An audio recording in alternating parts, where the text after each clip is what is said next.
Hello, everybody, and welcome to another edition of the Knicks Film School Pregame Show. My name is Andrew Claudio, a.k.a. GMAC, and it is time for another Knicks preview, this time on Monday night against the Miami Heat. Happy St. Paddy's Day. Of course, I'm wearing green to make sure that you do what you're supposed to do on St. Paddy's Day. Unfortunately, what the other thing you're supposed to do, I'm not going to get to do because I'm going to be watching the Knicks play against the Miami Heat tonight.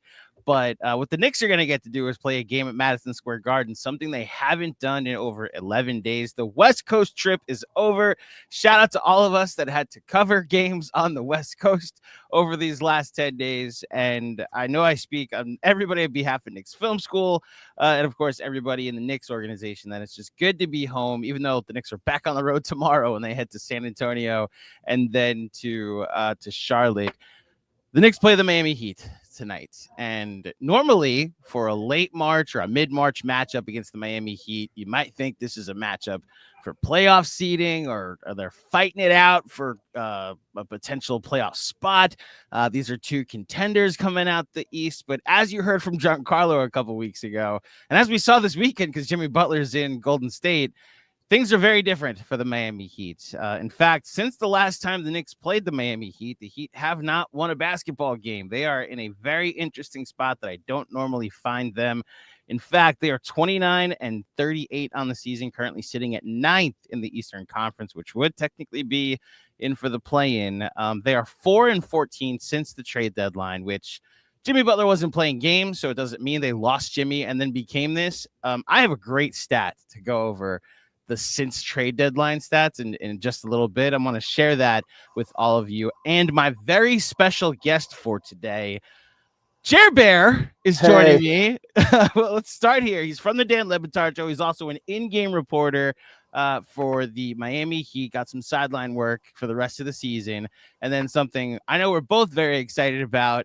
He gets to do in-game reporting for the Miami Marlins this year as well. And the reason that this show's starting at 2:30 today is because we're both doing the exact same thing. We were watching the Mets starting the first pitch from spring training. Jeremy, thank you so much. Jeremy Taché for joining me here at the Knicks Film School Podcast. No, of course. Thank you for having me. The one thing I was noticing during that really beautiful intro you had is how many of those guys' playoff careers came to an end at the hands of the Miami Heat. I was thinking about that. That's the only trash talk I'll be able to get off on this whole show. So did you notice number 20, Allen Houston? I believe he had an iconic moment. The irony is that's actually one of my very first Heat memories because I was born in 95 and I think that was in the year 2000. So I think 99, 2000, yeah, correct, 99 playoffs, 99 playoffs, yeah. And so obviously, like, I hated Allen Houston as a kid, but then he was the only Knick that I really had to hate for a while because for a long time these franchises weren't really in the same space. But now, at least in this present season, I'm on the other side of that. Well, I teased this in the rundown that I sent you that the Knicks have a chance to make history, and to your point about what this century has been for the Knicks franchise, the Knicks have a chance if they win tonight to sweep the Miami Heat in a season series for just the second time in the Miami Heat's history. So back in the 90s, these teams used to play each other 5 times a year. And then the 92-93 season, that's the last time the Knicks won 60 games in a year. They beat them all 5 times. It's actually a 3-year stretch where from 92 to 94, the Knicks beat the Heat 11 times in a row. Things changed. Maybe a certain general manager or coach left one organization and went to the other, and things obviously switched. The Miami Heat have done this 7 times. The Knicks are looking to do this for just the second time in sweep a season series. And what's happened to the Miami Heat this year? Look, I get it. Like you are a Miami Heat fan. You grew up watching the Heat, but you also like work with FanDuel, and so you have a perspective here that's a little behind the scenes as well. I mean, the vibes, Jeremy. Like, when's the last time you remember them being this? Have they ever been this right now? This is different. This is different than what a lot of Heat fans have experienced, in that it felt like it happened real fast, and in a weird way. It was almost like it happened really slowly and all at once, because it's felt for a couple of years like, hey, when's this thing with Jimmy Butler going to come to an end? But because he and Bam Adebayo and even Tyler Hero were all so consistently overachievers, it didn't. It was probably the type of personalities that maybe should have lasted 3 or 4 seasons together instead of 5.5. And to end up in this space, though, like, you can talk about the immediate, not even the immediate post LeBron era, but the team that started 11-30 and then ultimately went 30-11 in the second half of the year. That was the Dion Waiters, James Johnson, Tyler Johnson, Rodney Magruder, like those teams. And by the way, the difference is there weren't super high expectations, and that ended up getting to be sort of fun. So you could look all the way back to a couple of the what felt like wasted years of in between the 06 championship and the big three coming together, where you felt like you weren't necessarily taking advantage of what Dwayne Wade was. But look, from a fan base perspective, I certainly haven't covered the team where the vibes have been like this. Right. From a team perspective, that's the part that's interesting. Look, they're frustrated. They're angry. They've lost 7 in a row. It's not like none of the guys are happy or easy to talk to right now. But considering what the locker room vibes were like during the first half of the season, when Jimmy Butler was really making things difficult on everybody, like when he was traded, even when the losing was starting immediately after the deadline, like vibes were way better. The team was getting along better. The players were looser. They were more comfortable with us in the media. They were more comfortable with themselves. It's just that now when you go on a losing streak like this one, that's where vibes do start to change and people start to get frustrated. So that's interesting right there. That like I mentioned, they're 4-14 since the trade deadline. I don't think one is a correlation. Like they didn't just become bad because Jimmy wasn't there because he wasn't playing before. But I obviously can imagine how awkward it must have been the way this thing became public. Yeah. And then he's gone and they get worse, but it sounds like the vibes got temporarily better before the losing started. Oh, much better. Like, look, it was rough dealing with what those last couple of months were of the Jimmy Butler tenure, for management and for the players. Like there was a game, I believe in January, after Jimmy had been suspended again indefinitely, where the reports were that the Heat had decided to start Haywood Highsmith when he was coming back, and they were going to bring him off the bench, and he left practice, and so in turn he was suspended indefinitely. And for the players' sakes, I'm not going to mention specifically who this was, but I was in the locker room after a game where the Heat had now just won, and a player came in and went, Haywood Highsmith over me. Oh, wow. The Tobias Harris over me thing. And another one of the prominent players on the team went, hell yeah, at this point. Like they were done. They were done with Jimmy. They were frustrated. They were angry. They felt abandoned.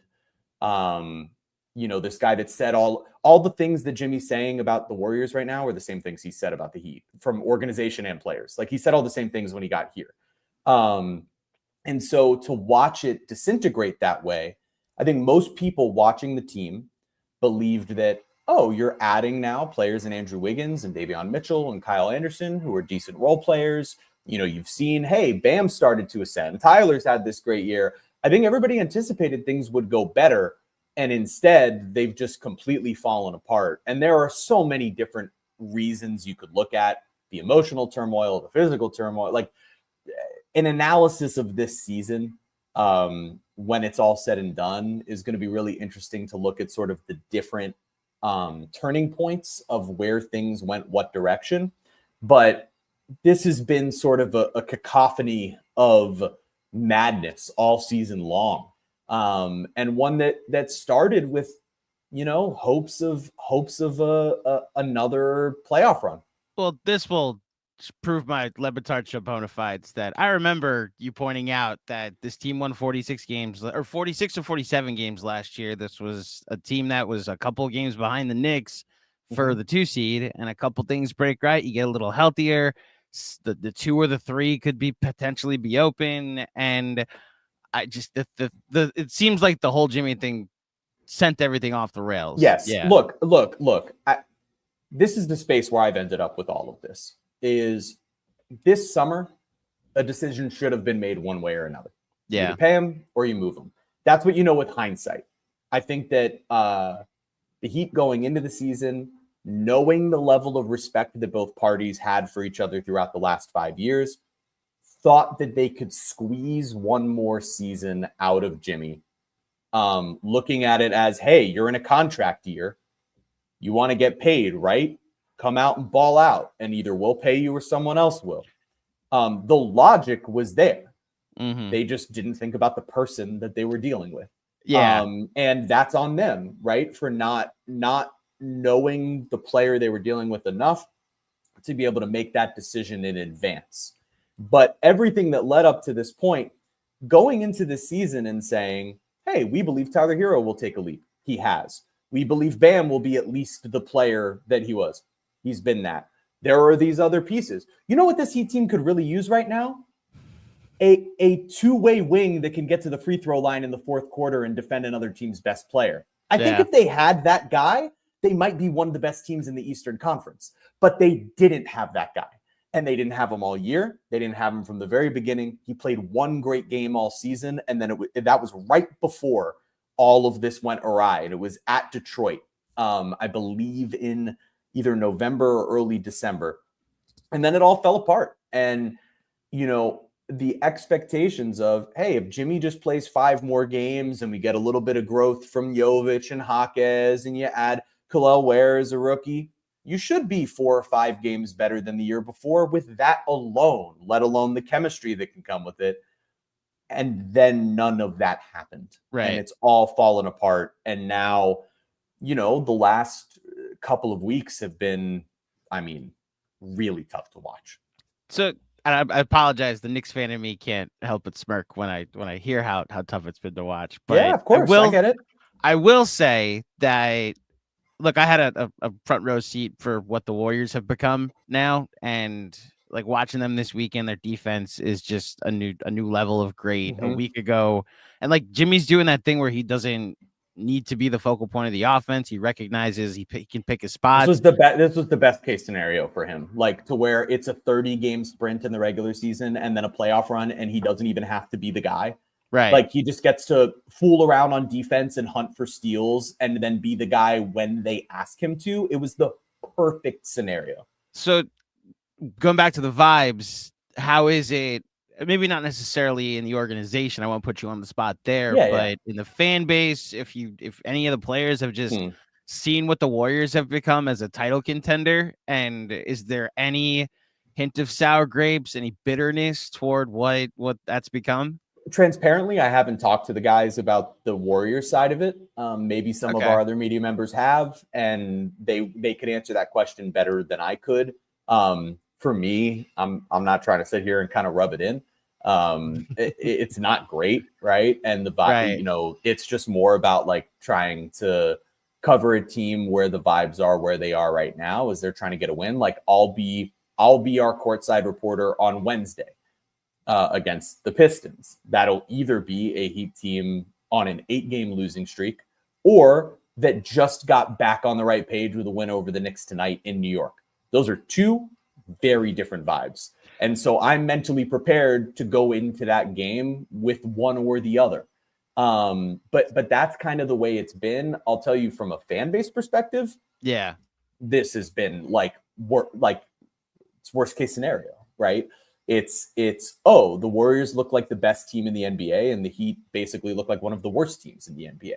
And I think both of those are outliers. This stretch since the trade deadline, I think, is an outlier for what both teams would actually be over an 82-game season. I think Warriors fans next year and the year after, as Jimmy's getting paid $60 million to play 50 games, are going to be infuriated.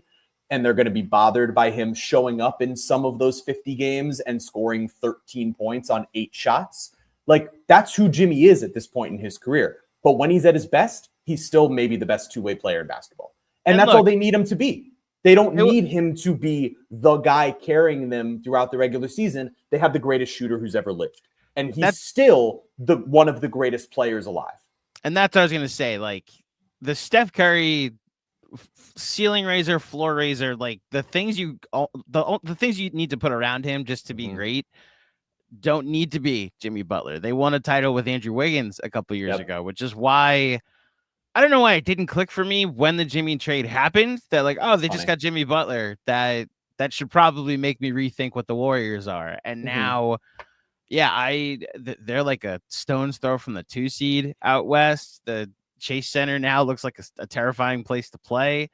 Yeah, I wouldn't want to play them. And look, Steph is who he is, and he's one of the greatest basketball players who's ever lived. And it's not just that, right? It's the vibes. Like I've spoken to some people who are around Jimmy, and the sort of general sentiment has been like, no matter what baggage you're carrying in, no matter what mental space you were in before getting there, it's like the moment you get around Steph Curry on a basketball floor, whether it's the way he plays or just kind of the attitude he has, the person that he is, just wipes all that away. And so for Jimmy, who was coming in kind of a weird space, didn't end up getting traded to the place he originally wanted to go, but then got his money and got to be around Steph Curry. I mean, that changes so much. And it reinvigorates you as a player and as a person. So to be in this spot now, look, I'm sure he's ecstatic.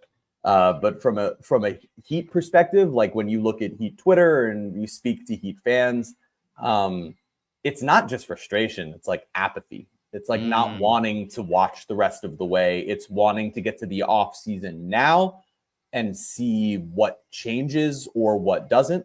Because we know the Heat have set themselves up, not necessarily for this summer, but for the summer after, given where all the contracts are. But, you know, urgency based off of whatever the rest of these, 17, 16 games looks like, you know, may change those plans. So we'll see. Now, as we transition from Jimmy Butler talk, I appreciate you having the conversation. Bearing my soul. Right. Like I know you drink my tears. Yeah, you got it. What did I tell you at the beginning of the pod about this century for the Knicks? Yes. Yeah. I'm glad this 1 year has given me a bit of a role reversal. But to talk about what this year's team, specifically since the deadline and this 4-14 stretch and the 7-game losing streak. So I'm gonna read a stat for you. I came up with a stat. In fact, this is you could have this over at the Le Batard Show. You should come up with a segment where you just read an intriguing, unique stat. Maybe put some music or imaging behind it, like once a day, and maybe have like a short version of it and a long version. I prefer the short one, but if you want to play a longer one, like you come up with multiple, that's fine. Maybe they'll sound exactly the same. So since the trade deadline, they're 4-14. However, and you might already know this, but I know Knicks fans don't. In the first half of games since the trade deadline, the Miami Heat actually have a very good net rating. It's plus 4.2. It would be the 7th best over that stretch. The 7th best net rating since the All-Star break. Since the trade deadline in first halves. For context, the Knicks currently have a 4.2 net rating, which is the 7th best in the NBA. So in the first half of games since the trade deadline, the Miami Heat are equivalent to the 7th best team in the NBA. In the second half of games, I triple checked this to see it. They have a negative 17.1 net rating in second halves of games over the last 18. It's 30th. Don't worry, that was a no-brainer. It's 6 points worse than the 29th ranked team, the Charlotte Hornets. And just, again, for context, the 2 worst net ratings ever are a tie. It's the 92-93 Dallas Mavericks, who had a minus 15.2 net rating, as well as in the first year the Heat won the title with LeBron, the 2011-2012. The Charlotte Bobcats that year also had a minus 15.2. That's what the Miami Heat are in the second half of games since the trade deadline. The worst team in NBA history. It's just startling, right? Like it's just, and it, you know what it is? It's like, it shows you just how dramatic this season is. Because this team is not that. they're a good team in the first half. And right, like, that's the thing. Like, they're not that in the first half. Like, they're they might not, be up like, by 20 in the first. It doesn't tonight, make any you know? sense. And I think that this is, if I could try to pinpoint anything, and it's difficult to, right? Like, it's really difficult to look at it and go like, all right, what does any of that mean? How can I put a real finger on what that means? So not having a Jimmy Butler who at the end of the game, because look, Tyler Hero is a good closer of basketball games. He's a guy who has been historically in his career, not in this last stretch, okay, but historically in his career, a guy who makes big shots late in games, a guy this season who several times early in the year, the Heat would be down 10, 12 points with 4 to go, and he'd just start hitting threes late and get him back into a game. But what they miss is a guy who can get to the line late. Look, Jalen Brunson is a typical example of that type of guy who can operate in the paint, get to the line. Jimmy Butler was that guy. So when things start to go against you, when you're up 12 and the other team with 4 minutes left goes on a 6-0 run, instead of you maybe missing an open jumper, it's just get to the line and give everybody a second to relax. You know, stop the clock, take a minute of real time to shoot free throws, and let everyone just breathe. And what's happening is everything spirals, and you need to use timeouts to stop the clock, as opposed to just getting to the line and making a play. And then sometimes you have Tyler or Bam trying to do so, but not necessarily coming through in those moments. Andrew Wiggins, this is part of it. I wonder, and now that I've heard your stat, I'm going to go look it up myself after this, and I'll end up DMing you. I wonder what the splits are in Andrew Wiggins' productions in the first half and the second half, because it feels like Wiggins is getting to 20 points a game, but like 12 of them are coming in the first quarter, And so when that option is not there for you consistently late in the games, you don't have your third scorer, and things start to go awry, where do you find buckets? And more importantly, where do you find stops? The Heat have been getting beat off the dribble a lot. Even with the acquisition of Davion Mitchell, I'm surprised by how much they're getting beat off the dribble with solid one-on-one defenders. I don't know if that's effort. I don't know if that's execution. I don't really understand what it is. But to me, the biggest thing that I notice is the Heat will go up 15, 16, 17 in the second quarter. The other team will call a timeout. And instead of the Heat doing the thing that they've done in the past and the good teams in the NBA do, which is then going up 25 or 30 and ending a team's night in the second quarter, the other team goes on a run and it's a 6-point game at the half. These games are not being blown actually in the fourth quarter or in the third quarter or by being as bad as they are in the second half. It's the fact that they're not going up enough in that first half to withstand some of the damage. And great teams step on another team and end their night when they go up 15, 20 points. And this team has just not been capable of that. I do think part of that is look at the splits from when you mention them. Tyler Hero was a 40% three-point shooter up until January 30th. He's about a 30% three-point shooter since. And he's still been solid in getting his 20, 22, 24 points, but he's not at the, Steph Curry light level that he was playing in the first half of the season. I don't know if you could expect that for a full year, but that's going to change things for you offensively. And it's going to put you in a position where you can't put games away the same way. The game the Knicks played against the Heat was a game like this, in that the Heat were up 17 at the half. The Knicks went on a run. Tibbs switched Anunoby onto Tyler Hero, and it slowed things down. And look, I will do my due diligence. Chloe Ware also got hurt on maybe a reckless play by super reckless, but that's all right. Listen, learn from the best. With look, if Knicks fans are going to call Bam, if Knicks fans are going to call Bam dirty, he took a page out of Bam Adebayo's like book. If Knicks fans, I've never. Oh no, Jeremy, there's been a development since the last time the Knicks fans called Bam Adebayo Damn dirty. Okay, So what's here's changed? the deal. We played against Joel Embiid. Now we know what dirty looks Oh, okay. Yeah. And you learned what a like. dirty Josh player Hart's really was. reckless. Bam Adebayo might be aggressive, but Yes. like I watched what a dirty player. Yeah, looks like you for the learned. playoffs Okay, cool, last year. good. I'm glad. I'm Okay? glad to hear this. Okay, Yeah, this makes like me happy. I do think like the highlight reel exists because there are a lot of plays to happen, but Yeah, like I can appreciate Josh Hart's a bit reckless, and like Jalen Brunson draws fouls. You know, Sure. like I'm not gonna say F Trae Young when Jalen Right. Brunson does the same thing. correct. However, I watched Joel Embiid literally pull a man in midair down from the sky. It's crazy. And like I know that's a thing Knicks fans and Heat fans share. It's just Yeah, we all hatred of have Joel a Embiid. level of disdain. So yeah. as far as the Kelowna game where he missed most of the second half, the Heat and this new starting five with the double bigs that they've been able to go to wasn't able to exist. Also, Davion Mitchell stopped hitting shots in the second half. Man, that's part of it, right? Like, yeah. So I didn't realize until doing the research for the pod today that this is like a thing that happens every game to the Heat. And it's why, look, we talked about what's going on in Golden State, the vibes and the overall of the state of the Heat. I guess my question, because you said they're preparing for 2 years from now, is like, so I don't mean to bluntly just say, is it over? But like, is there a world where, like what happened with the Celtics, where Danny Ainge retired and Brad Stevens got promoted? Like, is there any type of wholesale change like that if they're not in the Durant sweepstakes, or if something doesn't happen in 2 years? Like, how much longer do you think this Riley era of the Heat still happens? It's a great question.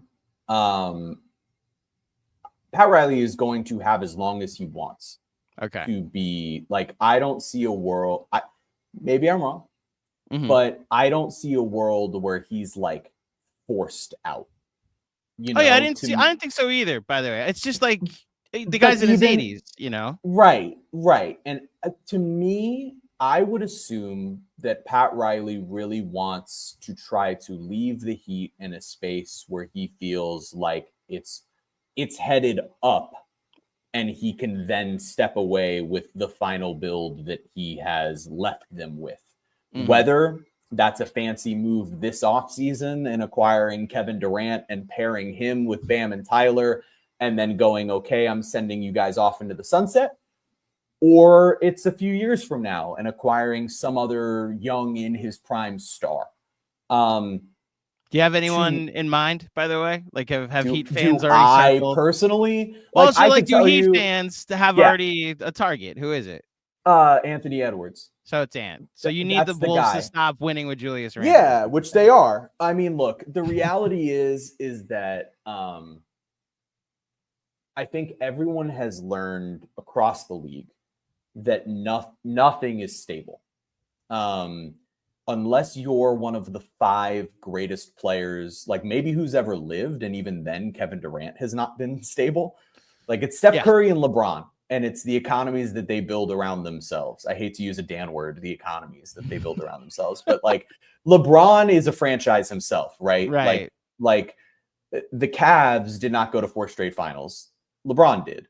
Yeah. I'll say the Heat went to 4 straight finals because it was also built around their guy in Dwayne Wade. But let's be real, like LeBron did that too, right? LeBron went to 8 straight. The Heat just happened to be 4 of them, and the Cavs happened to be 4 of them. The Lakers are not some great franchise all of a sudden that went to the finals. They have LeBron James. Right. And then there's Steph with the Warriors. And that's basically it in terms of stability over the last 15 years. Everything else has been wild, and it's only getting more wild. And so anything could happen this summer. Anything could happen next summer. Anything could happen at the trade deadline. Luka Doncic just got traded. Like, at this point, anything could happen. That being said, if you look at the Miami Heat, the most obvious and logical next move is, what's the Kevin Durant move?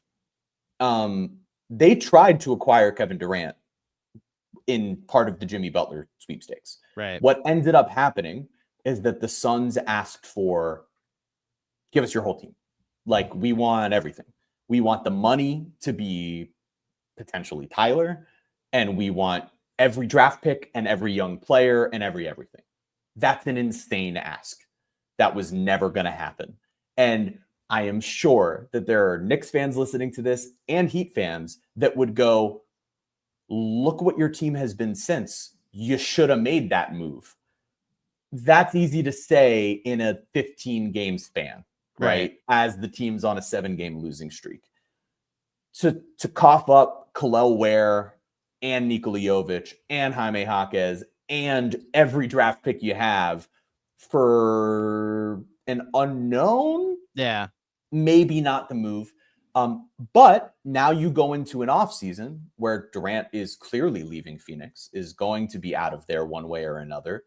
And there are only so many teams that are going to bid for a 37-year-old scorer like Durant, who has an injury history.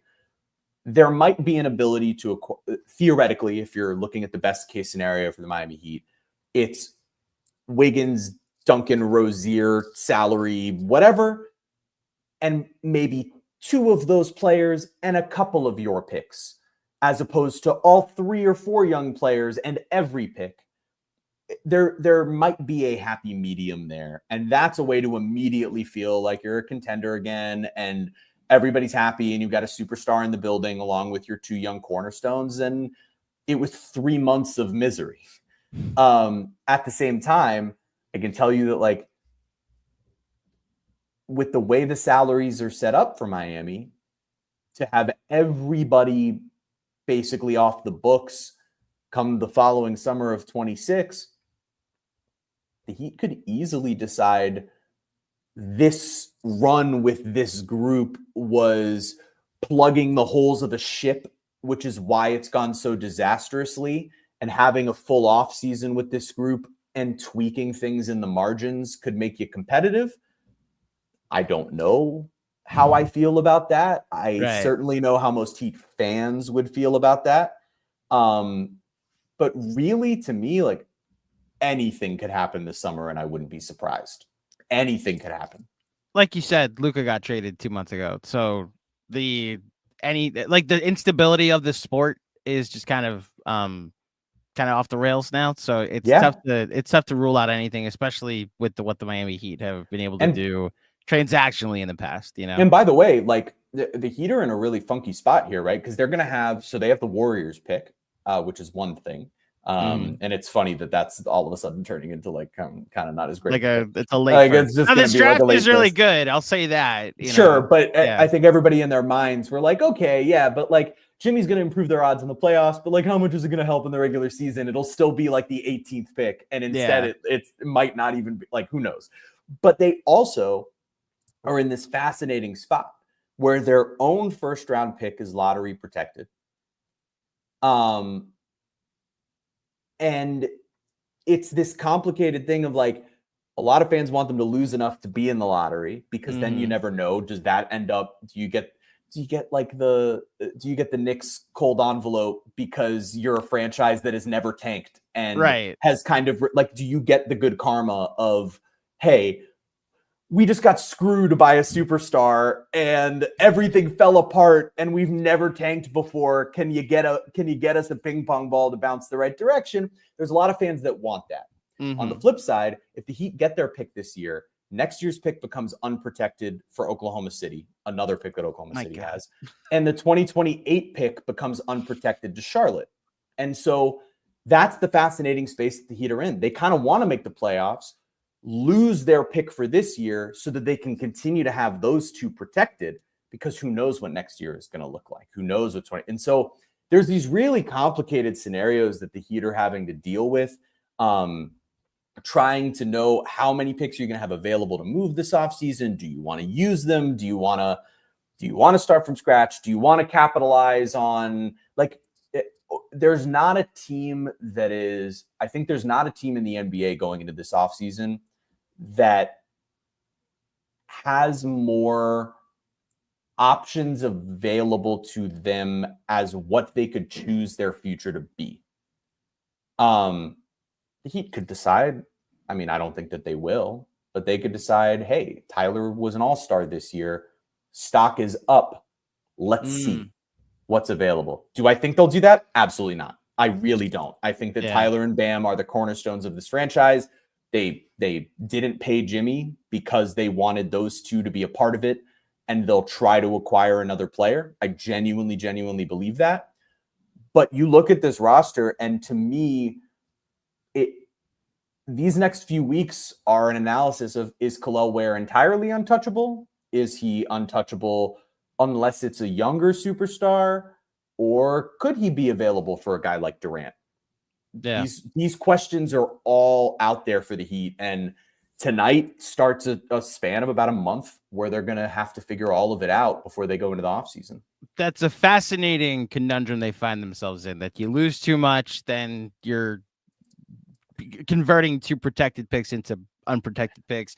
If you win, but you also get a good pick, and you don't get a good pick this year. Like, right. So like you basically have to maximize this draft and hope your scouting department is going to project the future. And I've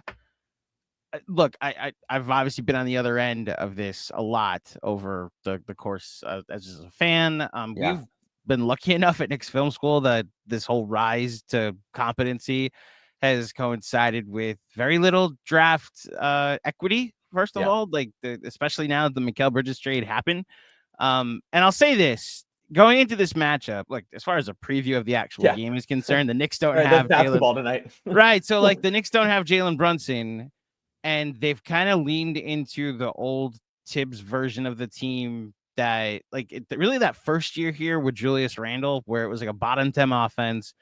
They'll be opportunistic with their scoring, but it's now Karl Anthony Towns with 4+ defenders on the floor because Deuce McBride is in there. Obviously, they probably could have used the Jalen Brunson down the stretch in Golden State. Golden State also didn't score 100 points for the first time since January on Saturday. So I hate to say that my preview of this Heat game is just the Heat will probably take an early first half lead, and hopefully the Knicks have enough to take advantage of one of the worst second half teams in NBA history in the second half. Andrew, that's the whole preview, Jeremy. Andrew, if this team blows another double-digit second half lead, I won't be able to go on social media for the next 48 hours. Right. Not even because people coming after me, just because it will be such a hellscape.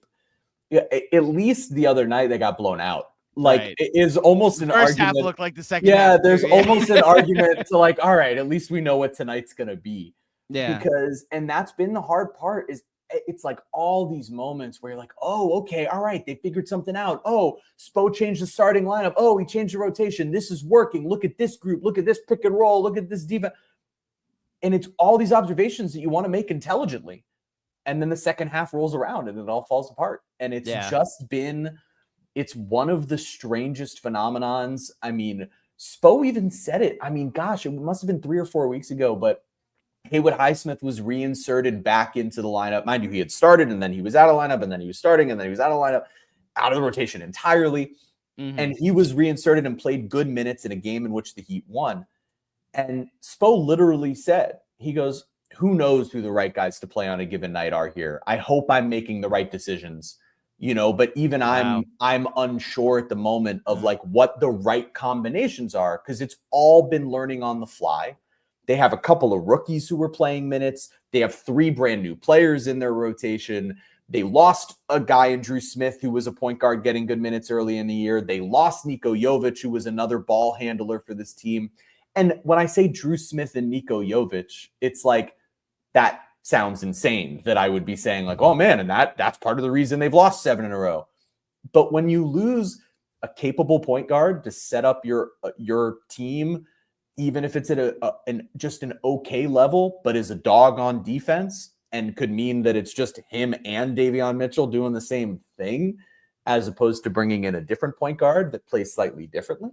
And then you have a guy in Jovic that was opening everything up for Kel'el Ware. Since he went out, Kel'el Ware has not looked like exactly the same type of explosive player, catching quite as many lobs. Like these things all, when you're a team that even for the last 5 years with Jimmy Butler has had to do everything right to win games, when you start losing little pieces that help you do those things, that's when the wheels fall off like this.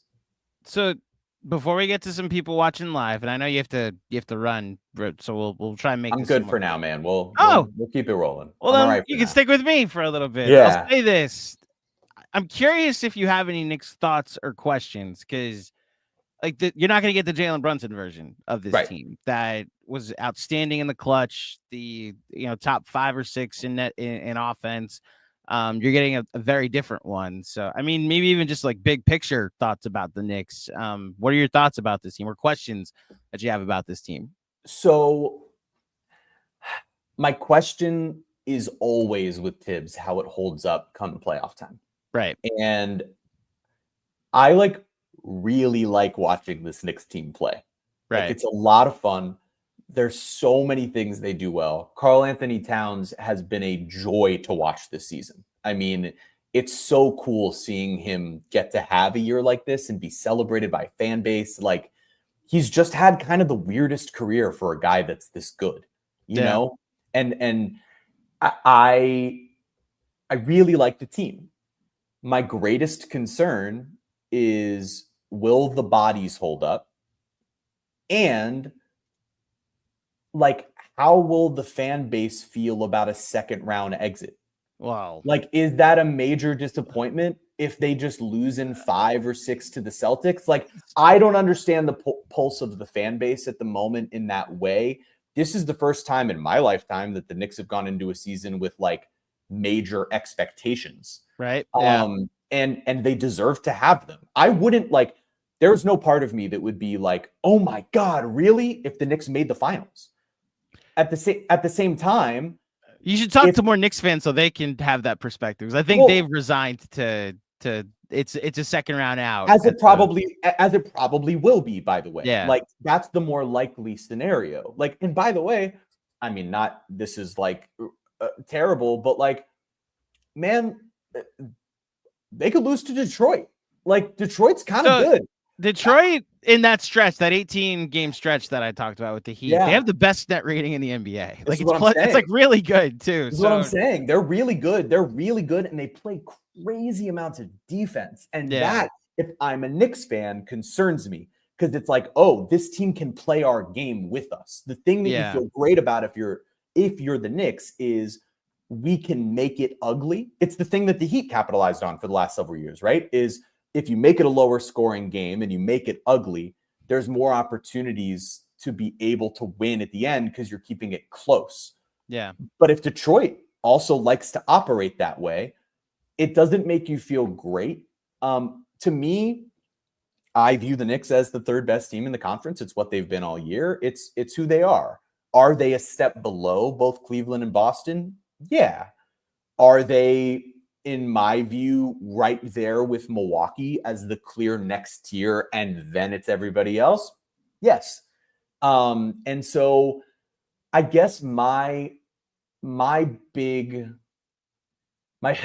question or concern is how ready to go and how ingratiated into everything will Mitchell Robinson be, and then how healthy. Ankles hang around, man. We saw it because the Knicks injured Jimmy Butler's ankle, and it ruined the entire finals for us. Okay, you made the finals, though. Yeah, but that was because of Caleb Martin. Okay. A guy who ended up in the G League. It's if crazy. I can note, our all-star power forward also was injured because of an ankle because somebody stuck his foot under Julius Randle. After I'm in a Jimmy, that's all I'm saying. Don't get me wrong.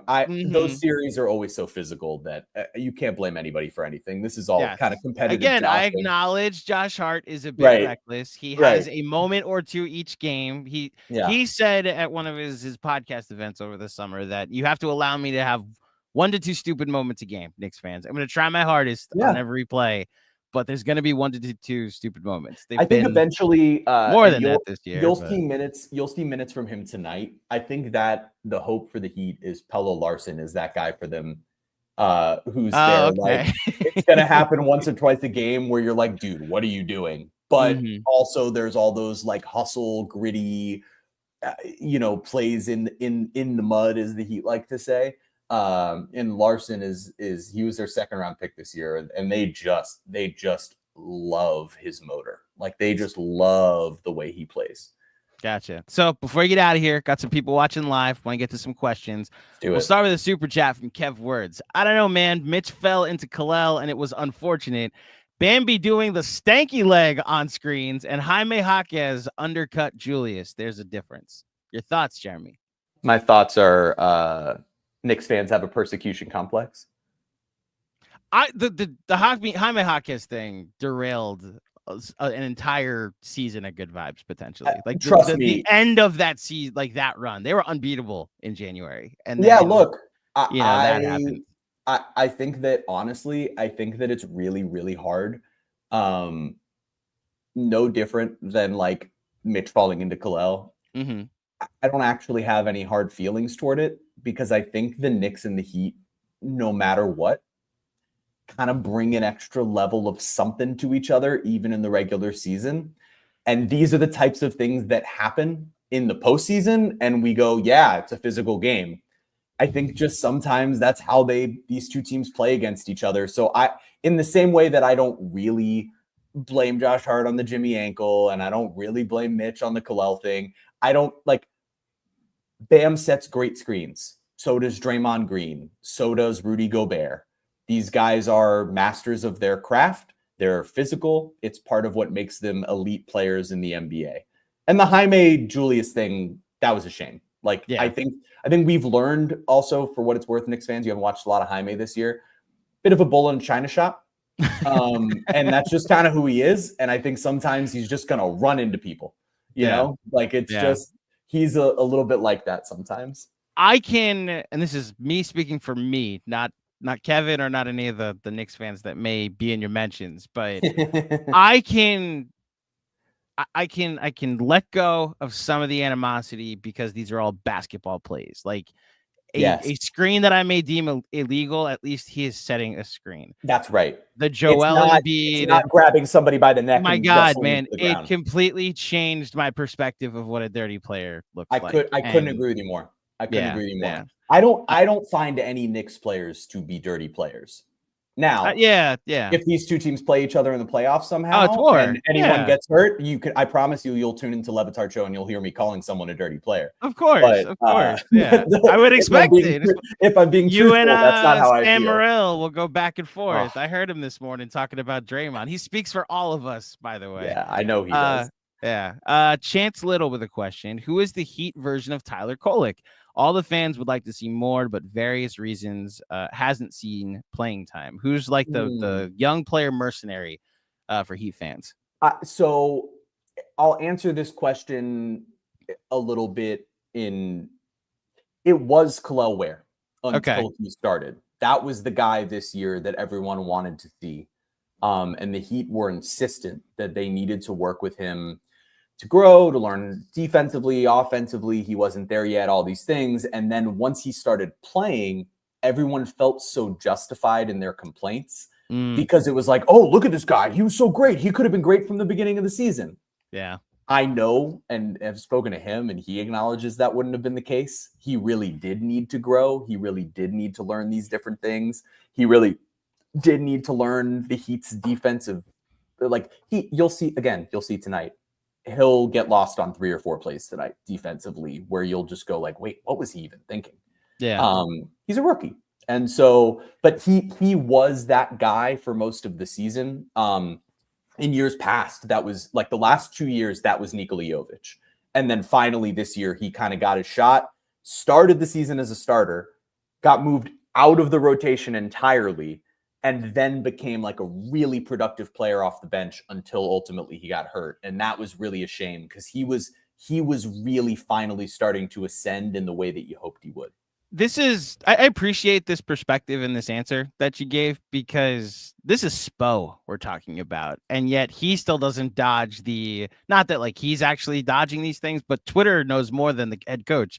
Have you been on Heat Twitter lately? I have. I'm aware of how vile Twitter wants to fire Eric Spoelstra. Yeah. Like that's where things are at right now. It's nuts. So I gotta be honest, Jeremy, doing this pod and talking to every team wants to fire their coach. Like That's just the reality, or every fan base, I should say, wants to fire. This is the first time for Spo since LeBron bumped him when they were 9-8 in 2010. Has anything happened for him since then? Has he accomplished anything over that stretch? Things. Yeah, just a couple. Matthew Weinstein with a question: how long did it take for your favorite Hooper, Alec Burks, to become Michael Jordan in your eyes? That's tremendous. Holy cow! Might have been like the 5th game. Yeah, where an Alec Burks game happened, and you're like, "Oh, what's this? Oh, they found it! Oh my god, the guy off the bench!" Yeah. He had. I mean, early in the year, I wonder if I went back and I looked at his game log. I bet through the first 10 to 12 games he played, he shot like 50% from 3. Like, it was nuts. It's Alec Burks. And it was all like, oh, this guy got in foul trouble. Bring Burks in. And then he just hits 4 threes, and you're like, what just happened? Yeah. And then he'd play the next game and do pretty well, and then he'd be out of the rotation for 2 weeks, and then he'd come back in, and it was finally the moment that he was really like truly a part of the rotation, that all of that kind of dipped off. And I imagine you guys went through the exact same experience in New York. So we did a trivia thing a couple months ago, where we did the players that have scored the Knicks players that have scored 100 playoff points this century, and Alec Burks made the list and was benched for an entire playoff series because he came in and just had 28 one game, didn't miss a 3 another, and it was like because the bodies, like, he was getting DMPs last year in the playoffs. Then Anunoby went out, and Tibbs was like, all right, I got to turn to this guy that was unplayable for a month and a half. And he's just like, oh, I'm good now. Tibbs, don't worry about it. Yeah. I just looked at it. So in October, he had a game where he was 3 of 4 from 3. Then a week later, he was 5 of 7 from 3. Then in an overtime win against Dallas that felt like a really good win at the time in November, he was 4 of 8 from 3. And everyone was like, oh my God. And then he started entering the rotation a little more consistently. He had a stretch in December where it was great, and then everything kind of fell off the table from there. And now his averages are about where they normally would be, even with a game against you guys a few weeks ago where he played pretty well.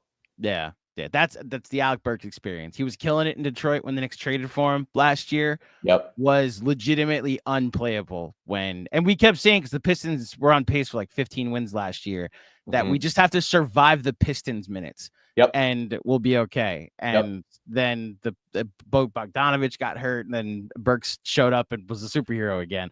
I forget who said it, but someone said it when he was with the Knicks a couple of years ago. Someone on Twitter, Knicks Twitter, said that, I'm trying to remember who it was. He said that Alec Burks is like if you were to have, you try to upload a superstar, but it's stalled at 70%. Like, that's it great. It stopped downloading, and so this is Alec Burks. Like, he's a superstar that's got stopped loading up to 70%. So that's the Alec Burks experience. It makes sense that this podcast ends with us talking about Alec Burks. That's for sure. Yeah. Obviously, I will say this. I hope the Heat lose tonight, of course, but I will find the 1% solace in the fact that your day of work at Wednesday will be a little easier. So much easier. The Heat team coming that just ended their losing streak with a win at Madison Square Garden, while recognizing the vibes here in New York will just go the complete opposite direction. So, yeah. And you know what's funny? So, real quick, you know Giancarlo over at the Miami Heat beat, right? Oh, of course, yeah. So 2 years ago, Knicks won 47 games. It was like this really fun season. We were just enjoying the vibes. The Josh Hart trade like ignited a franchise. Yeah, it was awesome. And I was like, oh, we're just happy to be here. Like, Knicks fans love this team. And he was like, yeah, if Heat fans were having this season, they'd hate it. And I was like, I hope I never get to that place. I hope this Knicks fan base never gets to a place where if we're this good, it's not appreciated. We're spoiled. And I'm sitting here at 42 and 34 and 24. 4th best record winning percentage, and I'm trying to enjoy it. Jeremy, they had a 2-1 week last week, and you would have thought the fan base like went through turmoil like they did in Dallas. They gained ground on the NBA standings, and this is the thief of joy that expectations continue to be. You know? Yeah, man. I'll tell you. doing what this team has done down here for the last 15 years, going to the final, winning the finals twice, and then going to the finals with a totally different group, has put expectations in a bizarre place for this fan base, a bizarre one that is unsustainable. And yet the Heat are one move away from acquiring one of the 5 best scorers in the history of the game. So who knows? But another year of quote unquote mediocrity, and there will be a lot of people who called themselves Heat lifers who will be doing the kind of gut check on that one. Because it's clear that a lot of folks raised with nothing but going to titles all the time. Yeah, it's very much a Yankee thing. Unfortunately, I know you. Are you still a Yankee fan, or have you officially given up the hat of Yankee? Yeah, so I mean, I'm literally wearing an SNL hat that says New York City on it as I do this, which is funny. Look, they're I rooted for them last year over the Dodgers. I'll root for the Yankees almost always if they're going up against someone. Because I was raised a Yankee fan with my dad, I love Jeter, the whole thing. But I'm not I wouldn't identify myself as a Yankee fan. I'm not someone who will root against them like most Major League Baseball fans would, though. You know what I mean? Yeah, I have a reason. I'm a Mets fan. I'm allowed to the crosstown rival. There's enough root against them. Yeah, right. There's enough Yankee fans in my life that have reminded me they know how to count to 27. So I'm able to. It's obnoxious. Yankee fans are the worst. I will say the expectations, to your point, because of the Soto thing, I've now been told by every Yankee fan, oh, you had expectations on you now. And I'm like, no, let me enjoy. We're still the Mets. Yep. I still get to be able to enjoy. Well, we still get to be the Mets. The expectations that come with us is for the Mets. Until you win a World Series, you get to be the Mets. But that's to the point, we don't have to win 27 to then all of a sudden justify the contract. No, they win one. That's already a 50% bump in total championships in the franchise. So, brother, you guys win one World Series and a $700 million contract will be worth it. Anything will be worth it. Bingo. Rewatch the DVD anytime bad things happen. I still watch that 2003 one with the Marlins with Juan Pierre rolling baseballs down the third base line in Yankee Stadium. It's the joy of my life watching that commemorative DVD. The Alex Gonzalez home run. The Roger Clemens getting taken deep rushing back Miggy. Miggy off the plate. All of these Knicks fans get mad when I talk baseball, so we got to wrap up. That's Jeremy Taché. If you want more of his baseball takes, tune into Mets games when they play the Marlins and watch the away feed, is what I'll say. You can see him at FanDuel Sportsbook watching whenever the Marlins have a game. You can catch him Wednesday on the sidelines when the Knicks play the Knicks won't play the Miami Heat. When the Miami Heat play, if you want to check the out-of-town game on League Pass. Yeah, come watch us, by the way. That game's also been optioned for ESPN. Don't watch ESPN. Watch it on League Pass and come watch us. All right. We have the same thing where we send people to MSG instead of the ESPN broadcast. The conflict we run into is that the ESPN feed will sometimes have Mike Breen. Fair. So it's but that's our guy. But Tyler Murray is also our guy. We love him here in New York. So it's a back and forth. Jeremy, anything else you want to plug before you get out of here? I would just say go ahead and follow me on Instagram, Blue Sky, Twitter. I'm at Jeremy Taché on all of those platforms. Man, listen to Le Batard Show. I've been, oddly enough, that you listen to an hour of me talking, I've been making a bunch of parody songs, which is apparently part of my job now. Okay. I don't know. They're fun. They're different. It's weird. I like it. So come enjoy our weird brand of sports comedy and watch our broadcasts. I can't wait. We're a week away from Major League Baseball really kicking up, and joining a Major League broadcast is the ultimate dream come true. So I can't wait to get started. I'll say your parody songs are very good. You're very talented, especially with the piano.